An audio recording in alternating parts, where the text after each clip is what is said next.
ക്യാറ്റ്ലിസ് skill ഒരുക്കുന്ന തൊഴിലുറപ്പ് പദ്ധതി 6 മാസ പഠനം, മികച്ച ജോലി. രാജേഷിൻ്റെ ജീവൻ നമുക്ക് തിരിച്ചു കൊടുക്കാൻ കഴിയില്ല. ഏത് അച്ചടക്ക നടപടിയും രാജേഷിൻ്റെ ജീവനേക്കാൾ വലുതല്ല. രാജേഷിൻ്റെ വീട്ടിൽ 2 തവണ പോയ ഒരാളാണ് ഞാൻ. ചെറുപുഴയിലും കഴിഞ്ഞ ദിവസം സന്ദർശിക്കുകയുണ്ടായി. ബെന്നിയുമായും സംസാരിക്കുകയുണ്ടായി. ഒരാളുടെ ജീവൻ രക്ഷിക്കാൻ വേണ്ടി സ്വന്തം ലൈഫ് ജാക്കറ്റ് അയാൾക്ക് നൽകുമ്പോൾ സ്വന്തം ലൈഫ് നഷ്ടപ്പെടുമെന്ന് രാജേഷ് വിചാരിച്ചിരിക്കില്ല. പക്ഷേ രാജേഷിൻ്റെ ലൈഫ് ബലിയർപ്പിച്ചുകൊണ്ടാണ് മറ്റൊരാളുടെ ജീവൻ സംരക്ഷിച്ചത്. അതാണ് രാജേഷ്. അതിനേക്കാൾ മഹത്തരമായ മറ്റൊരു ജീവത്യാഗമില്ല. രാജേഷിൻ്റെ ഈ ജീവത്യാഗത്തെക്കുറിച്ച് ഹൈക്കോടതി ജഡ്ജി പോലും പരാമർശിക്കുകയുണ്ടായി. മാതൃകാപരമാണത്, മഹത്തരമാണത്. പക്ഷെ എങ്ങനെയാണ് നമ്മുടെ നാട്ടിൽ ഉദ്യോഗസ്ഥന്മാർക്ക് ഇങ്ങനെയൊക്കെ പെരുമാറാൻ കഴിയുന്നത്? റവന്യൂ വകുപ്പാണ് ആംബുലൻസ് ഒരുക്കേണ്ടത്. ആരോഗ്യവകുപ്പിലെ പ്രോട്ടോക്കോൾ അനുസരിച്ച് വെള്ളത്തിൽ കിടന്ന ഒരു മൃതദേഹം, അത് 4 ദിവസം വെള്ളത്തിൽ കിടന്ന് സ്വാഭാവികമായും അഴുകിയ ഒരു മൃതദേഹം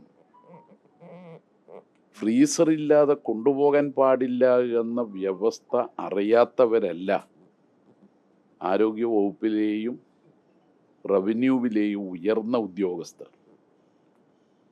അവിടെ പ്രാദേശികമായ ഏതെങ്കിലും ഒരു ഉദ്യോഗസ്ഥൻ ഇത്തരത്തിൽ തെറ്റായ കാര്യം ചെയ്യുമ്പോൾ ഉയർന്ന ഉദ്യോഗസ്ഥരോ മന്ത്രിമാരോ ഇടപെടണ്ടേ? ഇടപെടാൻ പറ്റുന്ന രീതിയിലാണോ കേരളത്തിലെ സർക്കാർ ഇപ്പോൾ? മന്ത്രിമാരെല്ലാം പറയുന്നത് എന്താ? രക്ഷാപ്രവർത്തനത്തിൽ പങ്കെടുക്കുന്നവർ സ്വന്തം റിസ്കിലാണ് ആ സേവനത്തിൽ പങ്കെടുക്കേണ്ടത് എന്നൊരു മന്ത്രി. മറ്റൊരു മന്ത്രി കടലിൽ പോയാൽ കണ്ടെത്താൻ ദിവസങ്ങളെടുക്കുമെന്ന് മലയാളികളെ പരിഹസിക്കും വിധത്തിൽ പ്രതികരിക്കുന്നു. ഒരു മന്ത്രി തീരദേശത്തേക്ക് പോയിട്ടേയില്ല. തീരദേശത്തിൻ്റെ മന്ത്രി. ഇതിനെല്ലാം നേതൃത്വം കൊടുക്കുന്ന മുഖ്യമന്ത്രിയാവട്ടെ ഹെലികോപ്റ്ററിലൂടെ ഊര് ചുറ്റുന്നു, ജ്വല്ലറി ഉദ്ഘാടനം ചെയ്യുന്നു. പിന്നെ എങ്ങനെയാണ് താഴെയുള്ള ഉദ്യോഗസ്ഥന്മാർക്ക് ശരിയായ രീതിയിൽ പ്രവർത്തിക്കാൻ കരുത്തുണ്ടാവുക? പ്രവർത്തിച്ചില്ലെങ്കിൽ അത് താൻ ചോദ്യം ചെയ്യപ്പെടും എന്ന ഒരു മാനസികാവസ്ഥ ആ ഉദ്യോഗസ്ഥനുണ്ടാവുക? അങ്ങേയറ്റം ദയനീയമാണ് സർക്കാരിൻ്റെ സ്ഥിതി. പ്രതിസന്ധി ഘട്ടത്തിലാണ് ഒരു ടീമിനെയും കൂട്ടായ്മയെയും നമ്മൾ കാണേണ്ടത്. അത് കേരളത്തിൽ ഉണ്ടായില്ല. ഇന്നിപ്പോൾ പരിയാരം മെഡിക്കൽ കോളേജിൽ നിന്ന് കിട്ടിയ ഒരു റിപ്പോർട്ട്, കോൺഗ്രസ് അനുകൂല സംഘടന പരീക്ഷാ ഡ്യൂട്ടി നിലവിലുള്ള സമയത്ത് ഒരു ജീവനക്കാരിയെ നിർബന്ധമായും ട്രാൻസ്ഫർ ചെയ്യാൻ വേണ്ടി പരിശ്രമിച്ചപ്പോൾ ആ വകുപ്പിൻ്റെ മേധാവി അവരോട് പറഞ്ഞു, പരീക്ഷ കഴിഞ്ഞിട്ട് മാറ്റാം. ഇത് ഇന്ത്യയിൽ നിന്ന് പാകിസ്ഥാനിലേക്കുള്ളൊരു മാറ്റമല്ലല്ലോ. എ ഡിപ്പാർട്ട്മെൻറ്റിൽ നിന്ന് ബി ഡിപ്പാർട്ട്മെൻറ്റിലേക്ക് പരിയാരത്ത് തന്നെയുള്ള മാറ്റമല്ലേ? ഇന്ന് ആ വകുപ്പ് മേധാവി ലീവിലായിരുന്നു. ആ സ്ഥലത്ത് ഒരു ലേഡിയാണ് ചുമതല.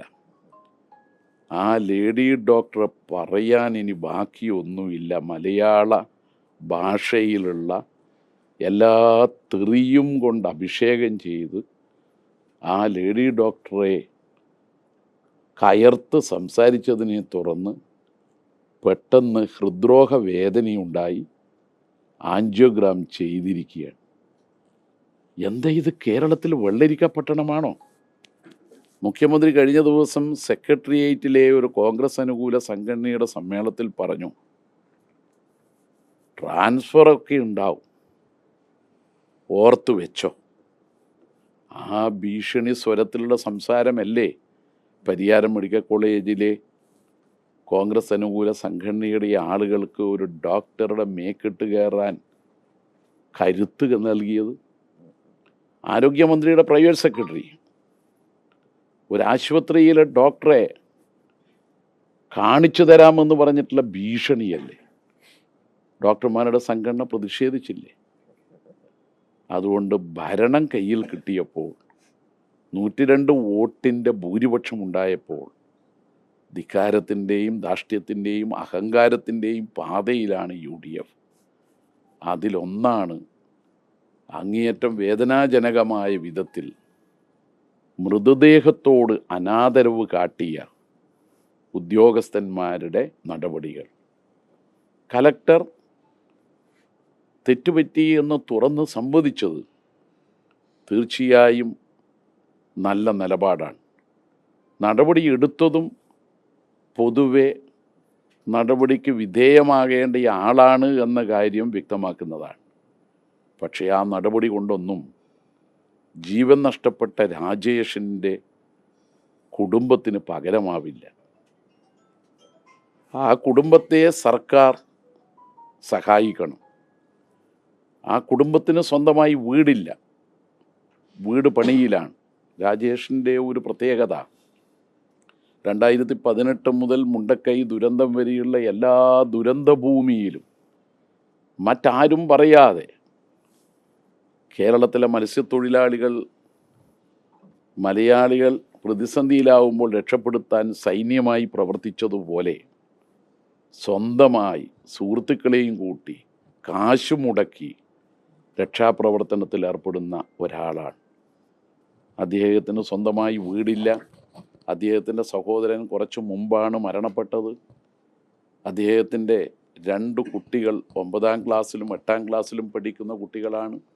ഭാര്യയ്ക്ക് ജോലിയില്ല.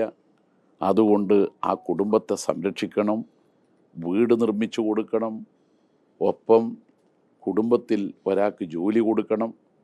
അങ്ങനെയെല്ലാം ചെയ്താലും നമുക്ക് രാജേഷിൻ്റെ കുടുംബത്തോടുള്ള കടപ്പാട് തീരില്ല.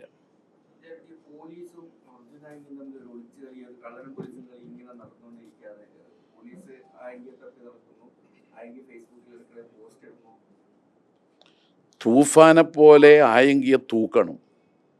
തൂക്കി കൊല്ലലല്ല, പിടിക്കണം. അതിന് കരുത്ത് ആഭ്യന്തരമന്ത്രി കാണിക്കണം. പോലീസിനെ ഉപയോഗിച്ച് ആയെങ്കിൽ എവിടെയാണോ അവിടെ പോയി പിടിക്കണം. ഇന്നലെ വെടിവെക്കണം എന്ന് പറഞ്ഞു. ഇന്നിപ്പോ രമേശ് ചെന്നിത്തല പറഞ്ഞു ഞാൻ അങ്ങനെ പറഞ്ഞില്ല എന്നാണ്. അല്ല, വെടിവെക്കണോ വേണ്ടിയോ എന്നൊക്കെ അവർ തീരുമാനിക്കട്ടെ. മുഖ്യമന്ത്രിയാണല്ലോ ട്രാൻസ്ഫറൊക്കെ വരുമെന്ന് പറയുന്നത്.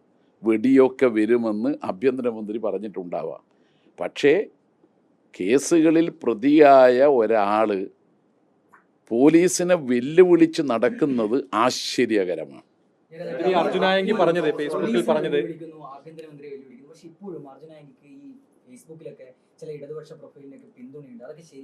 ഞാൻ നേരത്തെ പറഞ്ഞല്ലോ ഒരുപാട് തവണ.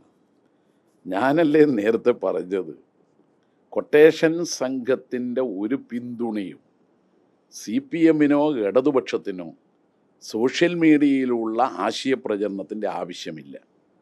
അവരെ പിന്തുണക്കാൻ ആരെങ്കിലും തയ്യാറാവുന്നുണ്ടെങ്കിൽ അവർ ക്രിമിനലുകളും കൊട്ടേഷൻ സംഘത്തിലെ അംഗങ്ങളുമായവരെയാണ് പിന്തുണക്കുന്നത് എന്ന് കരുതുക, അതിൽ നിന്ന് പിന്തിരിയുക. അതുകൊണ്ട് കൊട്ടേഷൻ സംഘം അവർക്ക് പാർട്ടിയില്ല, രാഷ്ട്രീയമില്ല, ഒറ്റ കാര്യമേ ഉള്ളൂ, കൊട്ടേഷൻ മാത്രം.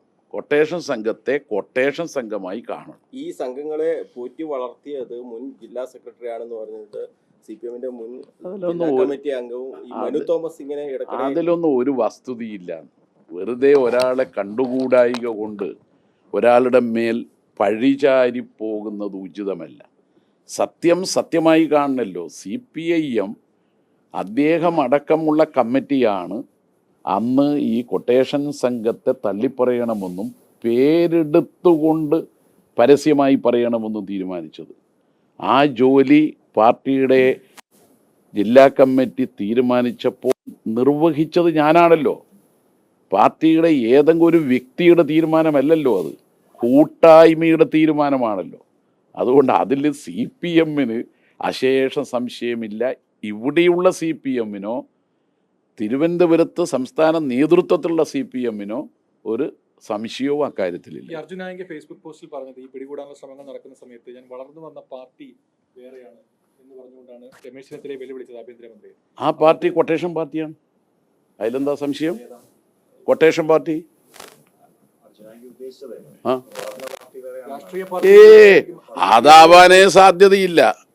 അദ്ദേഹത്തെ ഇങ്ങനെയൊക്കെ തേച്ച് ഒട്ടിച്ച ഒരു പാർട്ടിയെ കുറിച്ച് അയാൾ പറയുമെന്ന് ഞാൻ കരുതുന്നില്ല. ആ പാർട്ടിയുടെ ആൾ CPM എന്നെല്ലാം മാത്രമല്ല, കൊട്ടേഷൻ പാർട്ടിയാണ് അദ്ദേഹത്തിൻ്റെ. കൊട്ടേഷൻ പാർട്ടിയുടെ പ്രസിഡന്റ് നമ്മളെ പിണറായി ആ കുന്നിൻ്റെ മുകളിലുള്ള നേതാവാണ്, സെക്രട്ടറി ഇദ്ദേഹമാണ്. അല്ലാതെ കൊട്ടേഷൻ്റെ പാർട്ടി അല്ലാതെ വേറെ എന്ത്? അത് RSSന്റെ എല്ലാവർക്കും അറിയുന്ന കക്ഷിയല്ലേ. നമ്മളെ ആ പിണറായിയിലെ ഇപ്പുറത്തുള്ള കായലോടിന് ആ വെണ്ടിട്ടായി കുന്നിൻ്റെ മേലെയുള്ള ഒരു കൊട്ടേഷൻ സംഘവും ഇല്ലേ, കോൺഗ്രസ്സുകാരെ പോലും ഇവിടെ വന്ന് അടിച്ചേ. RSSന്റെ ആൾക്ക് പോലും തലവേദനയായ അവൻ പക്ക RSS ആണ്. ഓക്കെ,